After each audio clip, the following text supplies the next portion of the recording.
Welcome to Sparks. My name is Deirdre Brennan. I'm the Executive Director of RAILS, the Reaching Across Illinois Library System. And this is our podcast, Sparks, that we started to provoke discussion and debate and all different kinds of conversations about library issues and trends. And this is our 39th episode. And today we have as our guest Grant Halter, who is our data analysis manager at RAILS. And we're going to talk about using data to show the library's impact. And we know that this is of great interest to our members because data and how to use it, et cetera, because they tell us that all the time. So welcome, Grant. Thank you. Great to be here. Good. So so why don't we start with just a little bit of background on how you ended up in libraries and at RAILS specifically, if you don't mind. Yeah, so I'll go all the way back to college. I was a humble applied mathematics and anthropology major, having no idea what I wanted to do with that combination, but just liked the two disciplines. Ended up going off and doing some volunteer work after college, but then came home and was job searching, and my mom is a librarian in the Illinois Awesome. area. Yes. My dad also works for libraries, so we kind of have a little library cult going. Yeah. And I eventually applied and got the first data analyst job at Oak Park Public Library in 2016, I think it was. And that was quite an experience. I'd never worked in libraries before. I don't have a library degree, just kind of that math and anthropology background, which was a good balance to start in the public library, because I could combine my knowledge of data with kind of the analysis of the culture and understanding the community and kind of applying those two things really well. So we started a lot of interesting projects and a lot of kind of unique things going on at Oak Park, just kind of setting up with different staff, different librarians, different ways to collect data, use data, and that was a blast. But then this RAILS position popped up and my head just started spinning in a good way with all of the statewide data, playing with the IPLAR numbers, mapping, and all the different internals, delivery data, all the fun stuff. And I was fortunate to start this job 3 years ago, almost to the day. That's right. Yep. That's right. Yeah, so that was great. Have kind of been in a similar position at RAILS of doing lots of different projects, dipping my toes into a lot of different things, working with a lot of different staff, trying to raise the level of data consciousness at RAILS. So yeah, it's been a blast so far. Yes, it has. And I think we've sort of figured it out together as we've gone along, because Absolutely. it was our first data position, obviously. So that was a great intro. And, I think another piece of of an intro for our listeners and colleagues is to start at a basic level. I mean, what do we mean? And, particularly what do you mean when we talk about data? Are we just referring to numbers and statistics, or you apply the anthropological lens as well? So, but really, what is data from your point of view? Yeah, so in general, data is just the collection of information to be used for or not used for whatever purposes. I kind of think about it in my day-to-day terms of data is anything that I can neatly organize in a spreadsheet that then I can manipulate and aggregate or kind of analyze in different ways. It generally functions with numbers and statistics, but there's plenty of the qualitative data, especially in my anthropology world, that is data and you can turn into different numbers or measures or things like that. Oftentimes data is kind of just defaulted into the idea of big data in the global or the corporate sense of the term. That's certainly a big industry, but In the library world, it's often kind of more on the micro level of analyzing surveys or looking at collections data, which is certainly lots of data to go through, and it can be intimidating. But that's I don't want that to be like the definition when people think of data. Data is just a lot of information, usually in a spreadsheet for me, that you can kind of pick apart and turn into different deliverables, whether it be answering questions or creating visualizations or kind of guiding your decision making. Yeah, I think of it as sort of the support for the story that you're trying to tell in any field or in any endeavor. And as I think people who know me and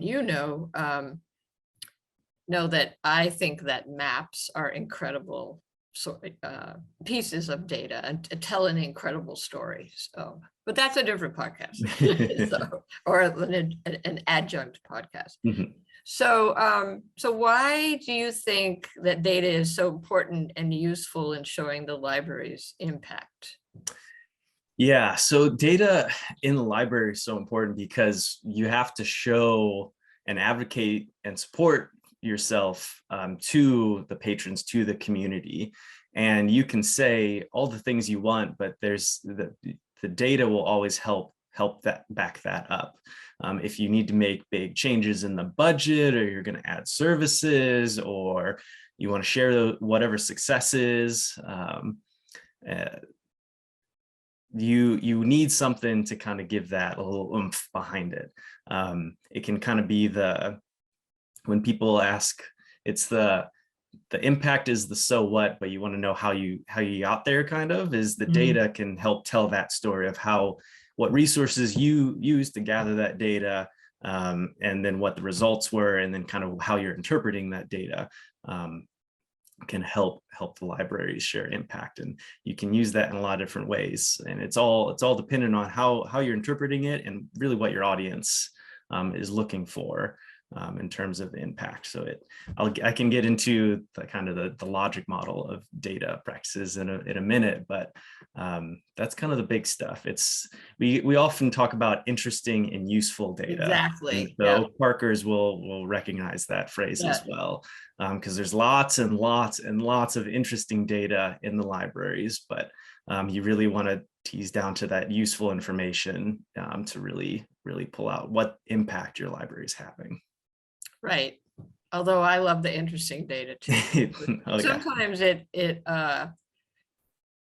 it's still, sometimes you learn things from that you wouldn't have expected to, that give you a broader perspective or a different perspective. And I can't give you a specific example, but the one thing that we always avoid at Rails is fluffy data. Yes. I remember when we first started talking about, which is not interesting or useful. So I'll define fluffy data real quick. Good. It's just kind of filler. There isn't a lot of action to be taken from it, or it's just kind of a common fact that people already know. It's kind of just like adding filler words if you're trying to reach that 500 word count in your article or your essay. You're just trying to add thes and a's and different characters just to fill it.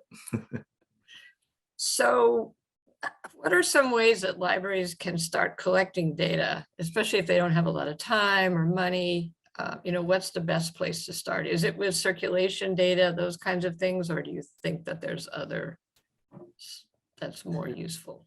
Yeah, so I've thought about this question a lot, and I really want to start with it at thinking about your audience. And what is your audience interested in? What kind of context do they want to see the data in? Staff in the libraries live and breathe the operations of libraries day in and day out.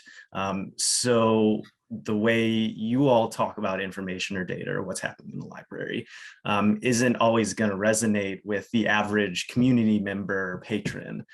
So the difficulty there is trying to bridge the gap between the internal library knowledge and the passion you all have with what the community wants, what they need to hear, what they should hear, and what the goals of the community and the library are in general.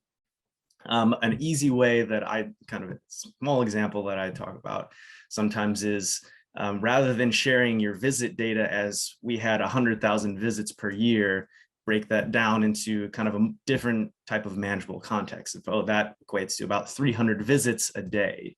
And a community member, even if they've only been to the library once or twice in the year, 300 people, I went to the library once, and also 300 people went that same day and the day after that I didn't go, and after and after and after. And that kind of puts the volume in a different context when they're thinking about the impact of libraries. There's this many people being impacted by the library, even when I'm not there, rather than the larger number, 100,000, that just kind of blows my mind a little bit of, okay, is that our community? What if we only have 10,000 people in our community? Who else is coming? Are there more people? Are there locals? Are there outsiders? That kind of stuff. So then in terms of collecting new data beyond kind of the standard IPLAR statistics or visits or circs or whatever you're collecting at the moment, I always like to start at the strategic plan because that is the guiding basis for all of your decisions. And then I usually try to talk through library staff and work backwards through their strategic plan. One example could be there's a strategic plan objective that would be provide excellent patron service and community service. Okay, that's great. It's great that it exists in the plan, but then how do you show the community that you achieved that objective? One way would to just be walk back. What would you need to tell if someone came up to you on the street as a library director and asked you, did you provide excellent service? How do you know you provided excellent service? Well, a lot of people run surveys asking about those questions, or other information could be, oh, we reduced the number of complaints from year to year or month to month, and kind of getting creative like that in finding different ways to answer those questions are really important. So once you have that strategic objective or impact you want, you have that outcome of, okay, 90% of patrons said service was excellent. And then you bring it back and say, okay, how did you collect that data? You ran a survey, which gave you results, outputs, but then you need those resources to run the survey. So that kind of logic model, which I hinted at earlier, is you have the resources to collect information, to give you insights that will inform you whether or not you achieved those impacts. So again, starting at that strategic plan and working backwards, how would you show, in an ideal world, how would you show that you achieved those objectives? And then the tough part is not pulling data that only tells you that you were a success. Of, oh, we surveyed our 5 favorite patrons and they all said we gave excellent service is not a statistically significant sample of the community to prove that you achieved that objective. So that's the easy part, because a lot of different libraries have a lot of different information, different data, literacy levels, different skills, but hopefully everyone has a strategic plan, or at least has some kind of objectives that they can work backwards from, and just kind of think creatively to figure out what kind of information will help support their argument, or tell them if they succeeded or not necessarily failed or didn't reach their goal, and kind of what steps they can take beyond that. I mean, ultimately, we want to know, I mean, you and I have had this conversation a number of times about the difference between outputs, which is a circulation, right? That's something that we, it's like a widget that we make. But then, what's the outcome of having higher circ or fewer complaints? And what's the impact? I mean, that's ultimately what we want to get out, I think, in libraries, and in lots of places. What's the impact of X organization or program, et cetera? But that's just really hard, especially I think in a field like ours, where we don't know who everybody is who's in the library, I mean, it's not like when we're in school in class and, people are, we know who the kids are in school and they're taking tests and all that. So that's much more measurable. It's very difficult to measure the impact of the library. And I think that's what our members, I mean, obviously that's what our members are interested in. That's why we have you. And that's, so anyway, so, and I love digging into all that CIRC yeah. data, because you can go really deep, because you have total number of CIRCs that can be broken down into, okay, how many patrons had one CIRC in the past year? How many unique patrons? Did you have only 1,000 unique patrons CIRCing 80% of the total CIRCs out of a larger community? And kind of those different ratios of new card holders, how much activity per card holder. You can go deep with all that stuff to get different insights. Not everyone needs that much, but that can help paint a different picture, rather than just looking at the total CIRCs went up or down in a given Right. year. Yeah, and one of my favorites is the turnover rate Mhm. in a collection, because just because you have a lot of books, if only like 10 of them go out when you've got 100,000 of them, I mean, it's, understanding what, as you're saying, beyond the gross or, big or, big data number. So, Yeah. And thinking about kind of it's hard to compare library to library because of all the different policies and communities. There's so many variables going on. So turnover to one library might mean something else to another. If you have aggressive weeding practices, or different hold policies, all of that's going to be impacted.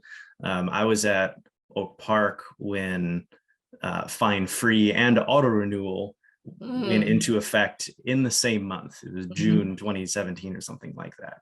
So it made it difficult to narrow down which policy was increasing CIRC or decreasing CIRC or having the change.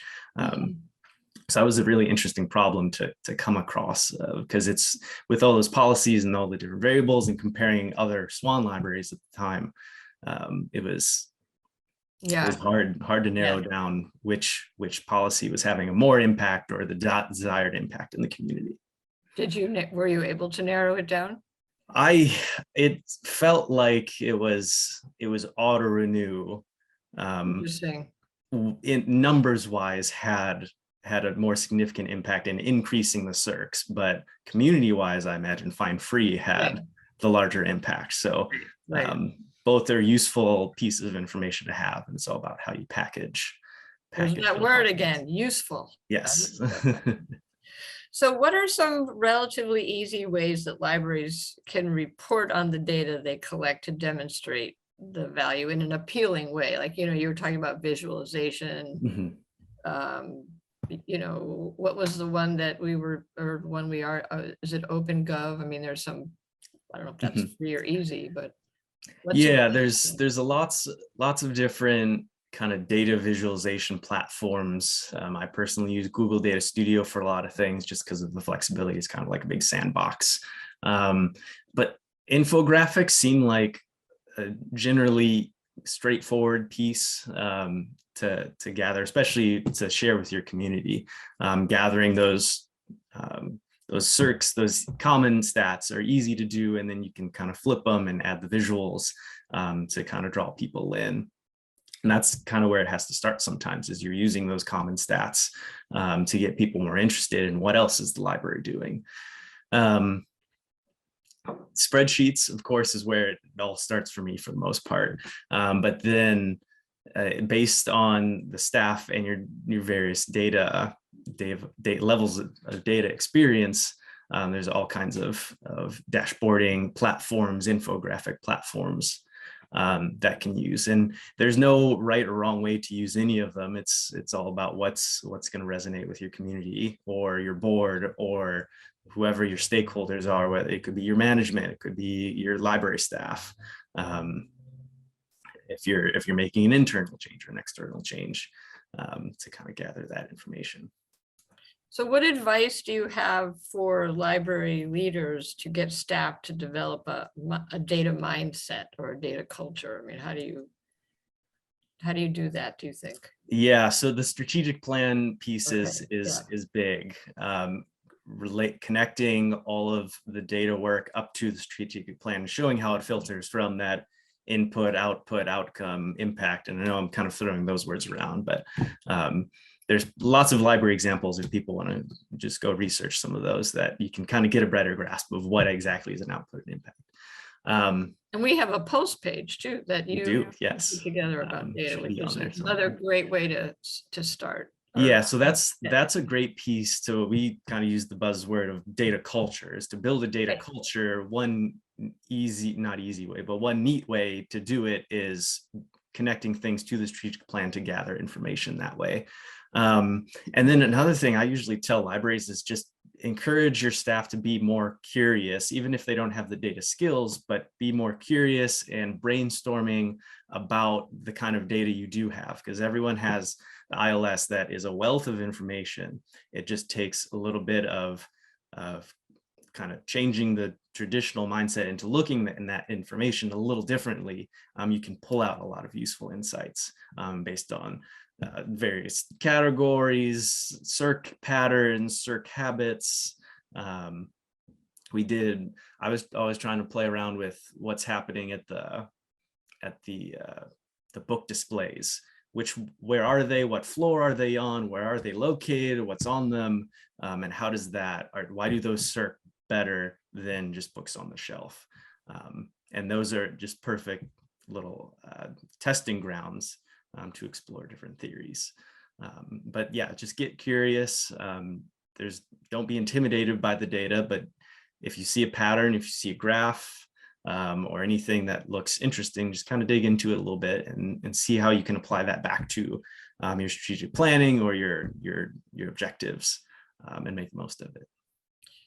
The other thing that we've learned from you at Rails is that, you talked about surveys. I mean, it's, they're not easy to do. I mean, it may seem like, oh, let's just do a survey to find out about X, but there's a way of asking useful questions, or questions that give you useful information, useful results.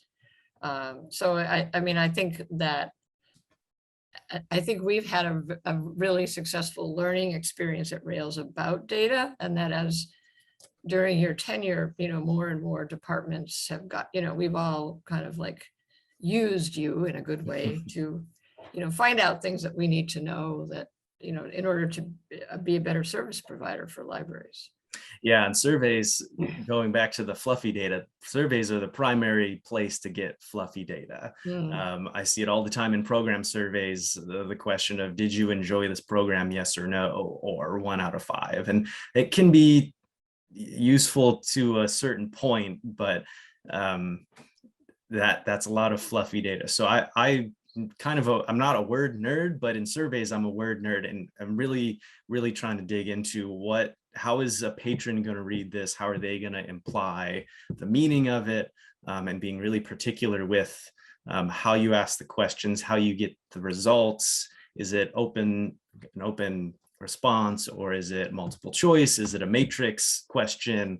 There's a lot of different options, but yeah, really being intentional about how you ask those questions will make a world of difference in your survey results. And just to give another little cheat code, is I often have taken the strategic plan or the strategic objectives of a given department and just taken those phrases and reformed them into survey questions about a satisfaction survey, and just kind of jumbled the words around. So the patrons are telling me almost directly, did we achieve our strategic planning goal? And again, you can do that in a lot of different ways, and kind of getting creative with how you ask those questions, where you ask those questions. But it's hard to argue with getting that kind of direct feedback to your strategic plan when you're giving those results back out to the board, to the community, that way. So is there anything else that you want to tell libraries today? Don't be afraid to hire data analysts, even if we don't have library background. There's so much data out there, and there's a lot of different kind of creative minds with and without data experience, with and without library experience even, to get more out of our information. The ILSs have so much data in them. It just takes a little bit of tweaking to kind of get like an exponential amount of impact from those pieces. So if you can't hire data analysts, I understand. That's why I'm here to consult. That's right. Dan Boström and I are starting a data networking group that will meet, I think, in summer at some time. We're going to get that going. And then I'm also thinking about opening up data office hours, where I would just open up an hour or two a month, and people can drop in a Zoom room and ask me questions or show data, and just kind of build the level of data consciousness that way, just kind of getting out there and having more conversations about library data, just to kind of get people more curious and kind of share where we're going with it.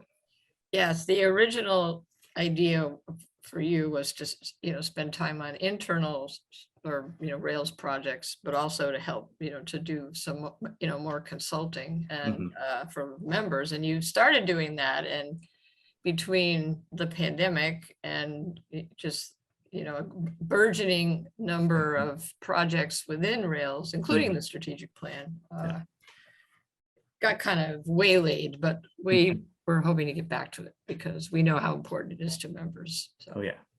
Well, thank you, Grant. This has been great. And I'm sure your phone lines will be full, I'm sure, in your email. So thank you so much for joining us today. Oh yeah, I hope so. This is a great time. Thanks for having me. Sure. Thank you very much for listening to Sparks today. Sparks is produced by the Reaching Across Illinois Library System. If you would like to learn more about the show or share your feedback on the topics discussed, please visit railslibraries.info/sparks.